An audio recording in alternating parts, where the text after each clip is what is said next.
সেখানে তাদেরকে বলা হয় মেন চিফ সেলিব্রেন্ট, প্রমুখ যে ঈশ্বরের দাস। সে কি করে ওখানে ঈশ্বর যীশু খ্রিস্ট বদলে তার হয়ে তিনি মণ্ডলীকে পরিচালনা দান করছেন।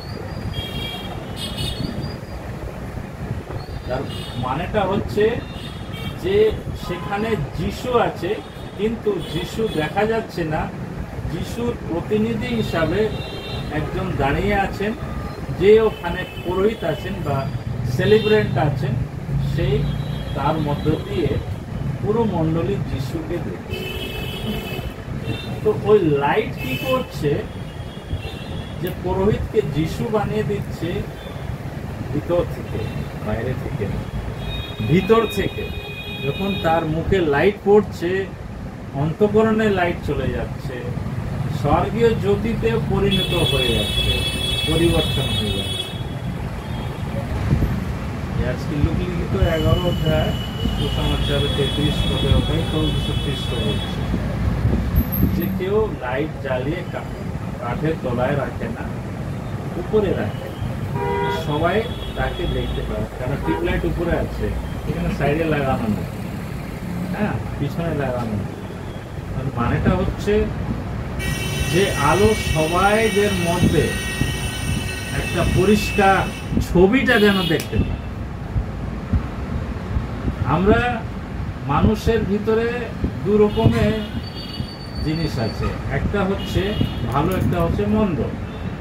মন্দ আগে মানুষের ভিতরে চলে এসেছিল, মন্দ জিনিসটা বা পাত্তা রূপে মানুষের ভিতরে চলে এসেছিল।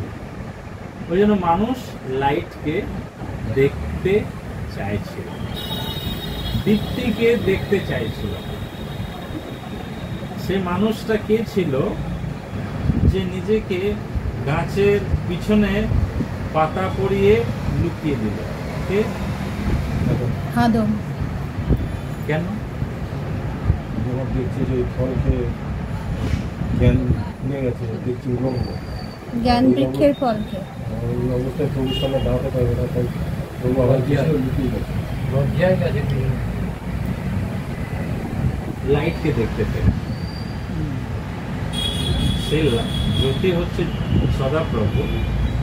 মানে আমরা লাইট, আমার উপরে লাইট পড়বে তো আমরা ধরা পড়বে।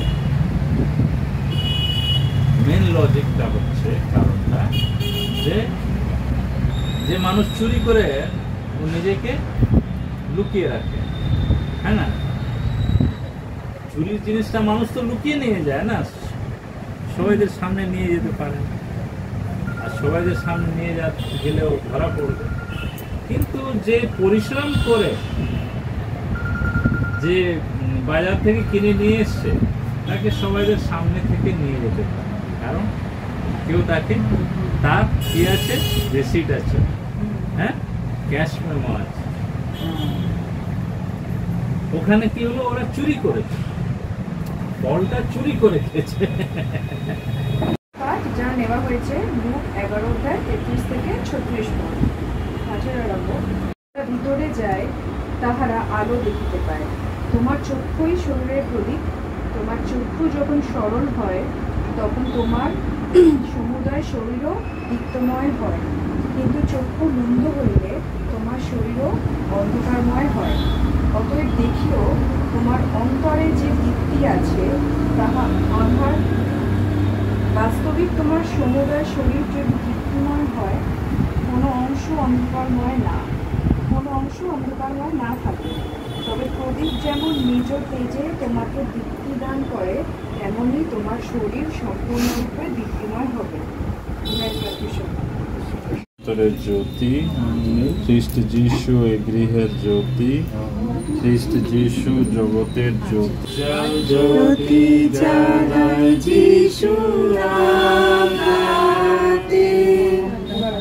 প্রদীপ যেমন জ্বলে ঘরে রাত্রিতে, ওই ঘরে চল, অন্ধকারের মধ্যে আলো করে প্রতিদান স্বস্থানে হোক। এখানে একটা মোমবাতি নেই। হ্যাঁ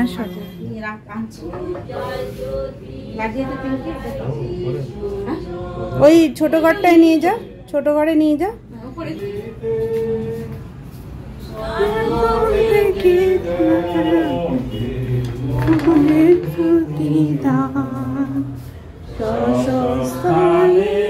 দাও তো একটা। অন্ধকারের মধ্যে যাদের আশা, দিন দুঃখের জন্যে করি প্রেমদান, স্বস্থানে হোক তাই দীপ্তিমান। হে মঙ্গলের প্রভু, তোমার মহানামে ধন্যবাদ দিই আজকের এই সুন্দর সন্ধ্যাকে তুমি মোহিত করেছিলে পিতা।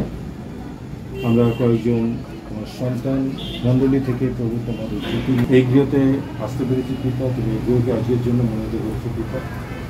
এই গৃহতে এতক্ষণ ধরে তোমার 14 দিনের কার্যকরী করেছি, আমরা যেন সেটা চলতে পারি প্রভু। এই আলো দিয়ে প্রত্যেকটা পরিবারকে, প্রত্যেকটি সদস্যকে তুমি সুস্থ রাখো, নিরাপদে রাখো, সকল বিপদ আপদে রক্ষা করো। তুমি তাদের সঙ্গে থাকো, গান দিয়ে প্রকৃতির গানকে তুমি প্রচুরতে আশীর্বাদ করো, মণ্ডলীর কাজে ব্যবহার করো।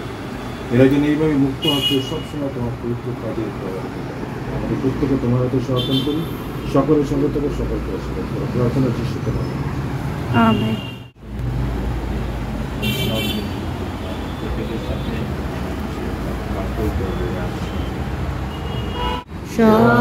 বিপদ আপদে প্রভাত পর্যন্ত দূততা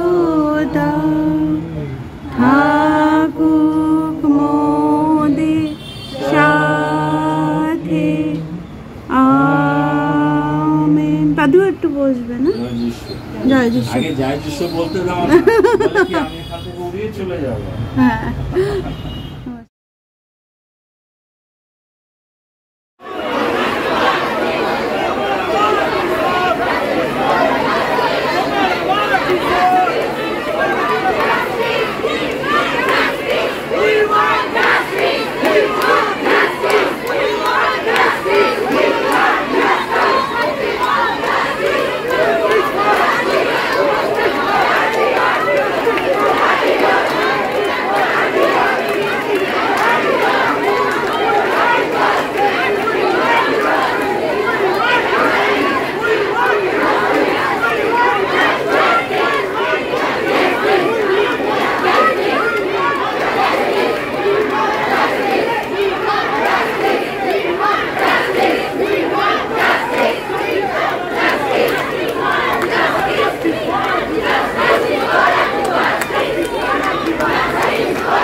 পৃথিবীলতার এই মাটিতে ভক্তদের ঠাই নেই, এই দিনের মাটিতে ভক্তদের ঠাই নেই, এই গর্ভরক্ষের এই মাটিতে ভক্তদের ঠাই নেই, এই মাতঙ্গিনীর এই মাটিতে ভক্তদের ঠাই নেই, এই বিনাদেশের এই মাটিতে ভক্তদের ঠাই নেই।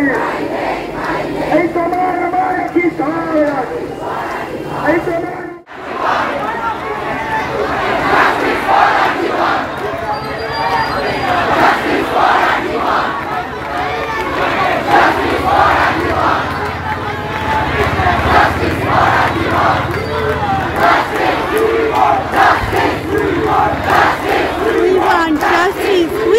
justice.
মেডিসিন নিয়ে যাচ্ছি, ওষুধ আছে।